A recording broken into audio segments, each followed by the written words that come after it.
The retirement party for Lawrence Brooks was held at the company headquarters. 40 years of building Brooks Manufacturing deserved nothing less than the executive boardroom with its view of downtown. 100 guests filled the space. Employees, clients, industry partners, family. Everyone who mattered in Dad's professional world had shown up to celebrate his legacy. I stood near the back with a glass of champagne, watching Dad accept congratulations like a king receiving tribute. 40 years, he was saying to a cluster of board members. Started in a garage with 2 employees. Built it into $90 million in annual revenue. Not bad for a kid from Brooklyn. Applause rippled through the room.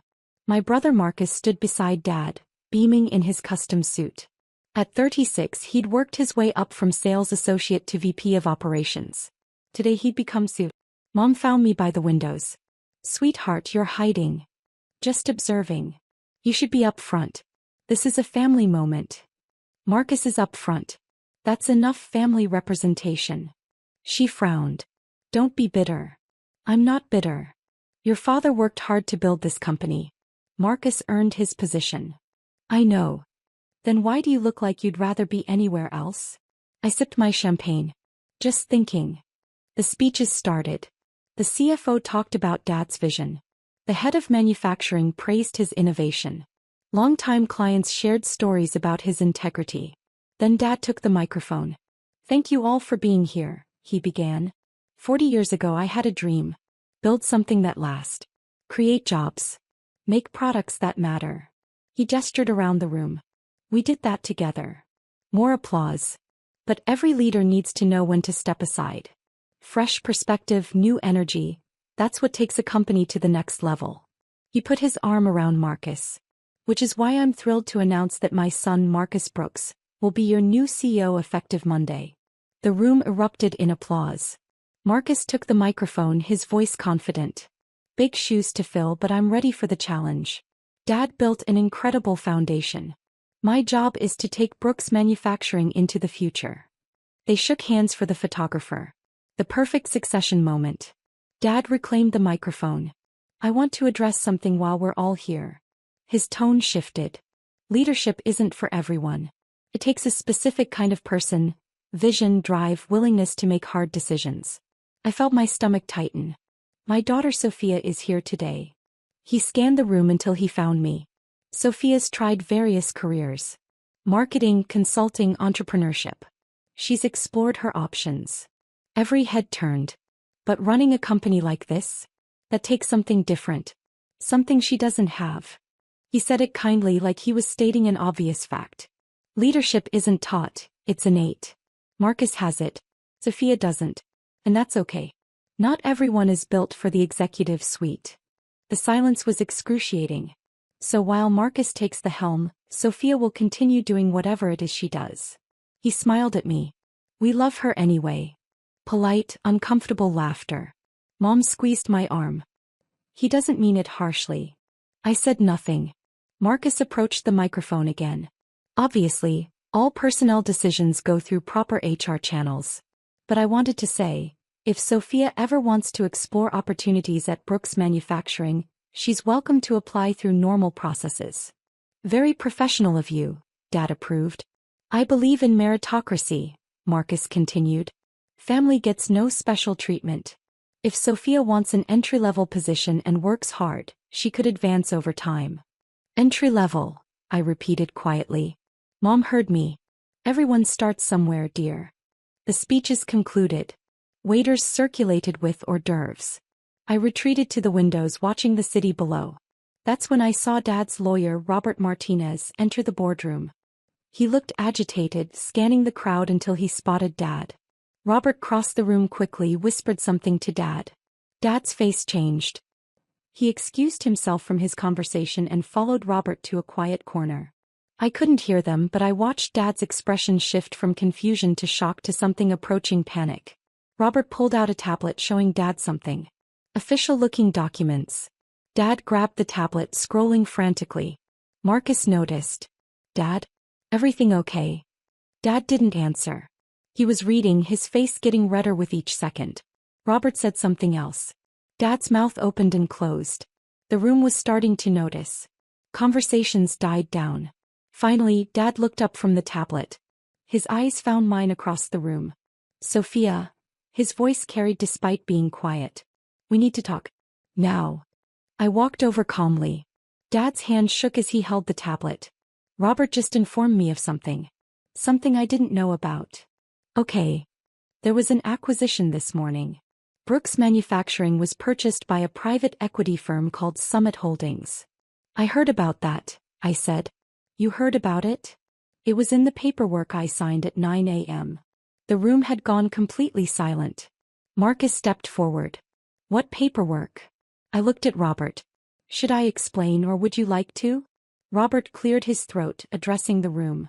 At 9:07 this morning, Summit Holdings acquired 62% of Brooks Manufacturing's outstanding shares. The transaction was completed through a combination of direct purchase from retiring shareholders and open market acquisition. Dad found his voice. Summit Holdings bought my company? Not your company, Robert corrected gently. You owned 34% personally. The rest was distributed among various shareholders. Summit acquired enough shares to establish majority control. Who owns Summit Holdings? Marcus demanded. Robert looked at me. I do, I said simply. You could have heard a pin drop. Dad stared at me. You own Summit Holdings? I established it 4 years ago as an investment vehicle. It holds my portfolio of business acquisitions and commercial properties. Business acquisitions, he repeated faintly. Brooks Manufacturing is my 6th acquisition. Not my largest but strategically important. Marcus grabbed Robert's tablet, scrolling through documents. This says the purchase price was $87 million for the 62% stake. That's correct. Slightly above market value to incentivize the selling shareholders. You paid $87 million? Dad's voice cracked. Where did you get $87 million? From my other businesses. Plus financing through my commercial banking relationships. Mom appeared at Dad's elbow. Sophia, what is he talking about? I bought Dad's company this morning. Well, majority control of it. Dad still owns his 34%. The rest belongs to Summit Holdings, which I own. The CFO spoke up from the crowd. Ms. Brooks, I reviewed the acquisition documents this afternoon. Everything appears legally sound. It is, I confirmed. Robert can verify. I used his firm to structure the deal. Robert nodded. I've represented Summit Holdings for 3 years. All filings are proper. Dad's face had gone from red to pale. You've been buying companies for 3 years? 4 years. Started smaller. A manufacturing supplier, then a logistics company, then commercial real estate. Brooks Manufacturing was the natural next step. Marcus was still scrolling. The other acquisitions listed here. Valutech, Morrison Logistics, the Riverside Industrial Complex. All mine. Summit Holdings owns them entirely. Brooks is the first where I'm sharing ownership. Sharing ownership with our father, Marcus said slowly. He's welcome to keep his 34%. I have no interest in forcing him out. Dad found a chair and sat down heavily. This morning. You bought my company this morning. The deal closed at 9:07 a.m. I wanted it finalized before the party. Why? Because I wanted to hear the speeches. I wanted to know what you'd say when you thought I'd never be more than an entry-level applicant. The words landed like stones. Mom's hand covered her mouth. Oh, Sophia. I turned to Marcus. Congratulations on the CEO position, by the way. That wasn't sarcasm earlier. I meant it. You meant it. His voice was strangled. You just bought the company I'm supposed to run. You'll still run it. Day-to-day operations report to the CEO. I'm just the majority shareholder. You're my boss. Technically, you report to the board of directors, which I control. But yes, essentially. Dad stood up on shaky legs. The speech I just gave, about you not having leadership qualities, was interesting to hear. Especially since I've been leading a $200 million portfolio for 4 years. $200 million? Mom whispered. Summit Holdings' total asset value. The Brooks Manufacturing acquisition brought it over $200 million. The room was utterly silent. Robert spoke quietly.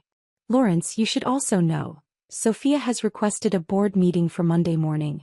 As majority shareholder, she has the right to restructure the board. Restructure. Dad's voice was hoarse. I addressed the room. Marcus will remain CEO as planned. The operational leadership team stays intact. However, I'll be appointing 3 new board members with expertise in manufacturing automation and sustainable production. You're taking over, Dad said. I'm ensuring the company continues to thrive. There's a difference. Marcus looked like he might be sick. The speech I gave about you applying for entry-level positions was very professional. Meritocracy is important. Sophia, I'm so sorry. Don't be. You didn't know. How could you? But I said in front of everyone. That family gets no special treatment.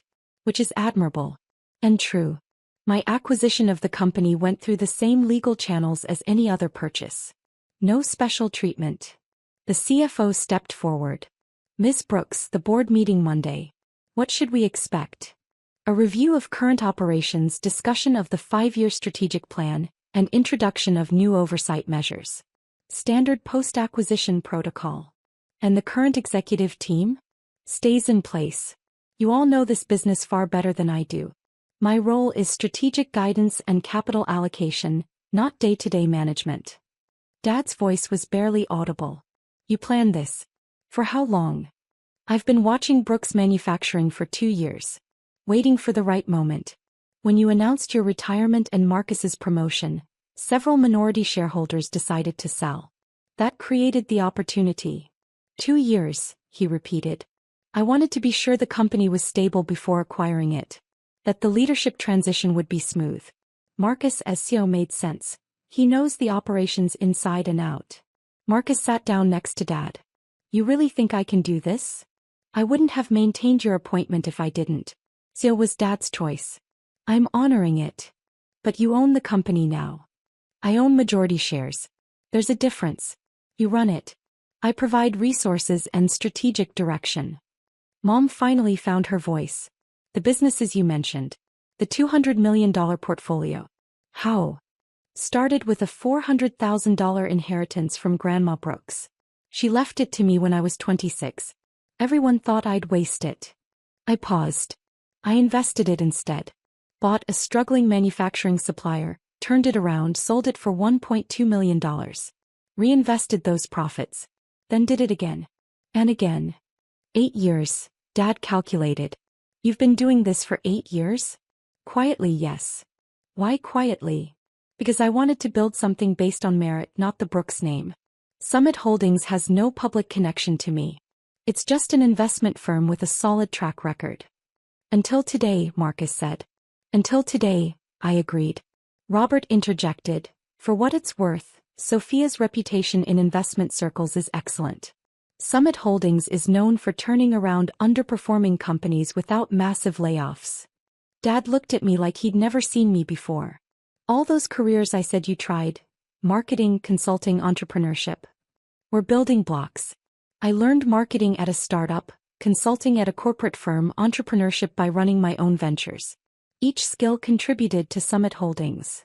And we thought you were flailing. You thought I was flailing. I was learning. Mom wiped her eyes. The speech your father gave. About you not having what it takes. Hurt, I admitted. But it also confirmed I made the right choice buying the company today. What does that mean? It means if Dad really believed I had leadership potential, maybe he would have included me in succession planning. Given me a role. Asked about my career. I shrugged. But he didn't. So I bought my own seat at the table. Dad's voice cracked. I'm sorry. For which part? All of it. Dismissing you. Assuming you'd failed. The speech today, God, Sophia, I humiliated you in front of 100 people. You said what you believed. I can't fault you for that. But you proved me wrong. I proved that leadership takes different forms. You built this company from nothing. That's one kind of leadership. I acquired and grew 6 companies. That's another. Marcus will lead day-to-day operations. That's a third. All valid. Marcus looked at me. What happens Monday? We have a board meeting. You present your strategic plan. I'll ask questions, make suggestions, allocate resources. Then you implement the plan. And if you don't like my plan, then we'll discuss modifications. But Marcus, you've been groomed for this role for years. I trust Dad's judgment on your capabilities. Even though he was wrong about yours? He wasn't entirely wrong. I don't have what it takes for his kind of leadership. Building from zero, managing every detail, hands-on control. But I have what it takes for my kind: strategic acquisition, capital deployment, portfolio management. I paused. Different doesn't mean lesser. The party had effectively ended. Guests were filtering out, whispering to each other. The Brooks family drama would be tomorrow's industry gossip. Dad approached me as I collected my coat. Sophia, wait. I turned. The entry-level comment. Marcus suggesting you apply through normal channels was appropriate given what he knew. It was insulting given what we should have known. He took a breath. I failed you as a father. I should have asked about your career. Should have supported your ventures instead of dismissing them. You supported Marcus. That's what you knew how to do. That's not an excuse. No, but it's an explanation. You saw yourself in Marcus. The corporate ladder, the traditional path. You didn't see yourself in me. Because you took a different path. Exactly. He smiled weakly. A path that led to you owning my company. Our company now. You're still a shareholder. A minority shareholder. But still part of it. If you want to be. You'd let me stay involved? Dad, you built this. I bought it because it's valuable. Both financially and personally. I'd be honored if you stayed on as an advisor. His eyes filled with tears. After what I said today? You're my father. And you built something worth $140 million. That deserves respect, even if you didn't respect what I was building. Mom hugged me suddenly. I'm proud of you. I should have said that years ago. You can say it now. I'm proud of you, she repeated.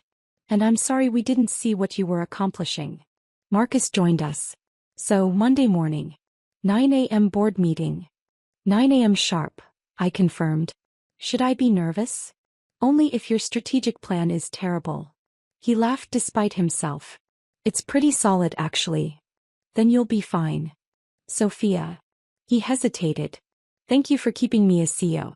You could have installed your own person. You're my own person. You're my brother. And according to Dad's 4 decades of experience, you're the right choice. Even though he was wrong about you? He wasn't wrong about you. That's what matters. I left the party as the sun set over downtown. My phone buzzed with messages. From Robert about Monday's meeting, from my CFO about the acquisition, from financial advisors about next steps. But one message stood out. From Dad. * dinner next week? Just us. I want to hear about Summit Holdings. And everything else I missed while not paying attention. *. I smiled and texted back. * dinner sounds good. Fair warning, it's a long story. *. I have time. 40 years of time I should have spent listening. *. I drove home to my apartment, the penthouse the family still thought was a modest rental, and poured wine. On my laptop I reviewed Monday's agenda. Board introductions, strategic plan review, capital allocation discussions. Brooks Manufacturing's first board meeting under new ownership. Dad's retirement party had been his goodbye to the company. Monday would be my hello. And unlike Dad's speech, mine would acknowledge that leadership comes in many forms. Even the kind nobody expected.